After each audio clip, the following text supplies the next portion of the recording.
Well, yeah, so we are going to talk some really cool trailers coming up here in a second. But before that, let's get to the movie watching challenge.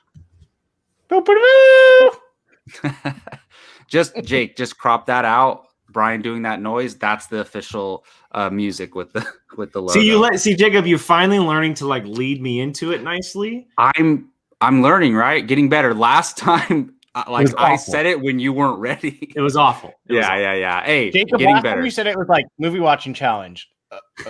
Yeah, what? and Jake was. We're doing a watch along, so Jake was more relaxed that day, and so yeah. But hey, that was better, right? That was better. Yeah. So for those of you who might not know, the movie watching challenge is a segment here we do on Apocaflix Now, where each week one of us gets challenged to watch a movie that we haven't seen. It's a really cool thing to do with your friends if you're all film fans. And each week somebody chooses whether they want to put a poll up or get or just choose a random number and have that movie be it. And of course, those films are submitted by the other 4 members of Apocaflix. This past week, Jake was challenged and he landed on Sunshine, a very unknown film. Like we had to, a lot of us were like, what movie are you talking about? We got to find an image. So if most of us aren't aware of it, yeah, there's like a bunch of different movies with Sunshine in the title. We asked Keith, like Sunshine, like Little Miss Sunshine, no, Eternal Spot, whatever the sun, like all these different ones. Yeah. We were like, just Sunshine. He's like, just Sunshine. And I believe it's a Danny Boyle film, right? From this one, if I'm not mistaken, right? So I'll jump right into it. So I went in completely blind. Had you ever heard of it? I had never heard of it. And it came out in 2007, which makes sense. I was in high school. I wasn't like a gigantic movie buff back in high school, and a lot of my time was dedicated to playing baseball, so stuff slipped by me quite a bit as far as movies go. But I had no idea. Not only is this directed by Danny Boyle, but this was written by Alex Garland. And if you don't know who Alex Garland is, Alex Garland is responsible for Ex Machina, one of my favorite sci-fi films of like my entire life. Ex Machina is pure sci-fi cinema, in my opinion. It's absolutely brilliant, and I had no idea that he wrote this. He's responsible for writing a lot of stuff. He's also in the business. He's credited with directing Dredd, the Carl Urban Dredd. He wrote that as well, which I just popped on recently, like the last 2 weeks or something. It's the movie so amazing. I watched that recently too. It was really Sunshine. Good. So yeah, I go into this and I'm watching it. I didn't look at a poster or anything like that. And I'm looking, and as the cast is revealed, I'm like, this is one of the biggest casts I've ever seen. This is like a legit cast. Like it's incredible. And mind you, this was what, 4 years before Chris Evans was Captain America, probably just like 3 or 4 years before he was cast as the character. But he was still in the Fantastic Four movies. He was doing romantic comedies. You have all kinds of characters, and you have a young Rose Byrne in there. After her Star Wars days, before she kind of blew up in the industry. You obviously have Cillian Murphy, who is arguably the lead. He just finished his work as Scarecrow on Batman Begins. This came out in 2007, or maybe he just began it. One or the other. Batman Begins is 2005, right? Am I right? Yeah. So he did Batman Begins, and then he did this. But then you also have a young Cliff Curtis, who Cliff Curtis has recently blown up since then. You also have Michelle Yeoh, who is the ultimate badass. She's just amazing. A young Benedict Wong is in there as well. That's right. The cast is bonkers good, and I had no idea. Back then, if this movie was coming out, a sci-fi movie from Danny Boyle with Alex Garland writing in this cast now, we would be losing our effing minds if it's coming out now. But I will say, this is not what I was expecting the movie to be. It starts out as one thing, and I won't spoil it because it's very unknown, and I would love for people to watch it. Unfortunately, it is just for rent right now, but I will say it's worth the $4. I did it on Prime Video, $3.99. It starts out as like the ultimate sci-fi movie. So basically what's happening is that our planet, our star, aka the sun, is dying. It's no longer able to support our life.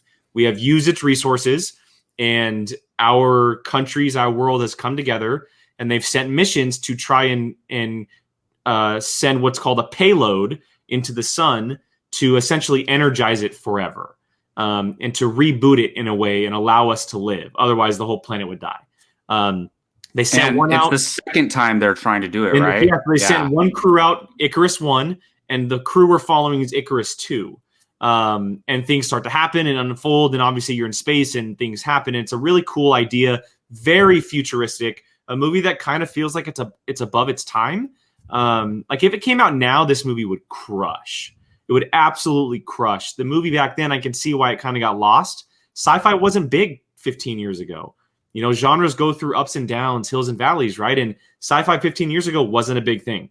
It just wasn't. It was the romantic comedy age, and it was the beginning of what we know of now of comic books. Now sci-fi is all over the place. But it's really cool. I'm interested, though, because I don't know very much. I'm interested in what the science community thinks of this movie, because it really does rely heavily on like the scientific aspect of everything. It talks about things, they're doing things, the ideas that are kind of planted within the film, things that could possibly happen in space, but maybe you question. It's a really cool movie. It's a thinker. There's action, obviously, and then at one point there's a big twist, and I won't reveal it, but I still don't know how I feel about that twist. Jacob, I don't know how I feel about that twist. I've seen it, and up until I think it's like the last 20 minutes, the movie gets a little weird, right? So I'm not going to reveal anything, but essentially, the biggest reason why I don't know if I'm with it is because there was no sheer explanation of it. Yeah. There wasn't an explanation of how it happened, and that's what bothers me the most. Yeah, I loved the movie, and I didn't think it ended strongly. And so but I did really like it. And the only reason I've seen it, and by the way, Keith chose this movie for Jake, is because Keith like told me to watch this movie. It's the only reason I've seen it. And I didn't know what it was when he told me about it either. And it has a really nice setup, and it leans on horror a little bit, I would say, in the third act. 100% once the twist happens, 100%. Yeah, so 100%.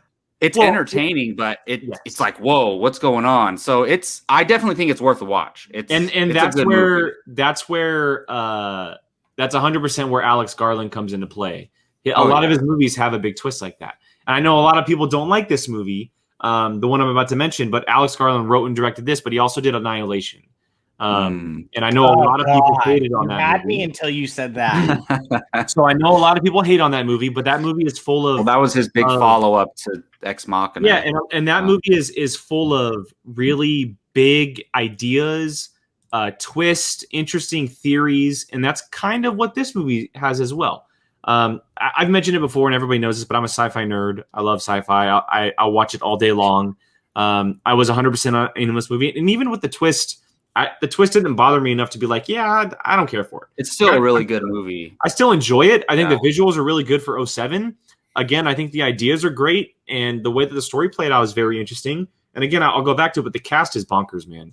The cast is really, really good. Seeing like a very young Rose Byrne and before his prime Chris Evans, who is arguably the second lead in the movie behind Cillian Murphy. It's a really, really cool movie. And this is also a good point. Very, very similar to what Super 8 had, a very similar vibe in the way that movie kind of played with like ideas and theories and like thought-provoking stuff, which I dig. So, yeah, if you're into sci-fi, it's a must-watch, I think, because it's thought-provoking for sure. 100%. 100%. Now, the ultimate question: would I like it? I will say this: it hooks you. It does hook you right away. I think you would enjoy it, Brian. It kind of keeps you on the edge of your seat a little bit, and it's not long. It's like an hour 45. So you won't like it as much as I did, but I think you will enjoy it because it does hook you. I was like ready to watch it tonight until you said Annihilation. And then I went, Brian, it's nothing like Annihilation. Look, I know why you don't like Annihilation, Brian, probably for the same reason I don't like it, but it's nothing like Annihilation. Alex Garland didn't direct it. He wrote it. It's different. Yeah. He didn't direct it. Okay, that's fair. Danny Boyle directed. Danny Boyle's done all kinds of math. He did Steve Jobs. He's done all kinds of giant movies.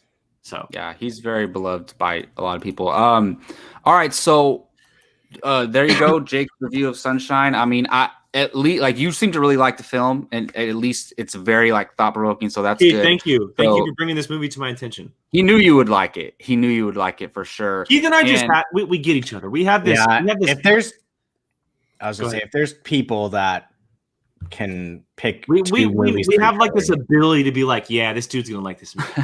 Yeah, if there was two people, it'd be you two. Well, and our next challengee, is Brian Avalosino, of course. And all you have to do is like choose a movie, and it's likely he hasn't seen it. So we have 4 movies lined up for Brian. And Brian, are you going to be selecting a poll or randomization this time? You raised your hand. Sorry. I thought you were saying something else. Go ahead. Oh, I like a poll. Let's do a poll. There we go. So poll will go up tomorrow morning. I'm taking Brian's spot tonight and revealing the movie since he's not going to reveal the movies he's being challenged to. All right, first up, and I will say this: 4 great movies, 4 great selections, and not a single comedy in sight, which is fun. Oh god, very very fun. Usually there is a comedy. Well, one movie does have a little comedy. I'll say that, but nothing as a pure comedy. So first up is a movie that you may never heard of, and is based on a true story. It's called Alpha Dog. I have heard of this movie. Okay, Alpha Dog. Justin Timberlake, Emil Hirsch, Olivia Wilde's in there. I believe that's Ben Foster right there to the left. It is Ben Foster. Amanda Seyfried's in it as well. Okay, I haven't seen it in a long time. I actually own it on Blu-ray. It's a really good movie. Okay, I know that this sounds weird, but I remember at a certain time, my friend saw this and they said something about poop in this movie. Yeah, I know what he's talking about. Just watch it. Oh, okay, but no, next up, you're fine, Brian. Next up is just an all-time classic. It's a movie that everyone needs to watch, and it is Gone in 60 Seconds. Oh, okay. Gone in 60 Seconds. Is that Angelina Jolie? Absolutely. I had no idea she was in that. Yup. That's so funny. Next up is, again, just an all-time classic sci-fi movie that everyone needs to watch, and that is Starship Troopers. Everyone needs to enjoy some Starship Troopers. If any of them are a comedy, it's this one. For sure. And finally, the oddball out of the bunch, but definitely a good one. That is Superman Red Son. Ooh, okay. I'm actually down to watch this. That is number 4. So, real quick, you have Alpha Dog, Gone in 60 Seconds, Starship Troopers, and Superman Red Son. I kind of dig these choices, not gonna lie. And I'm kind of excited to let people vote for it. Yeah, Jeff Nichols, you do get to vote. Yes. Brian chose a poll for tonight, or this week, excuse me. So the poll will go up tomorrow morning. You know what? I'll put it up in about 5 minutes. How about that? I'll put it up in about 5 minutes. Yeah, people are excited to vote. Just go to our YouTube channel, go to the community tab. If you're on the web browser, you can vote. Otherwise, if you're on your phone, the poll should pop up under subscriptions if you're subscribed.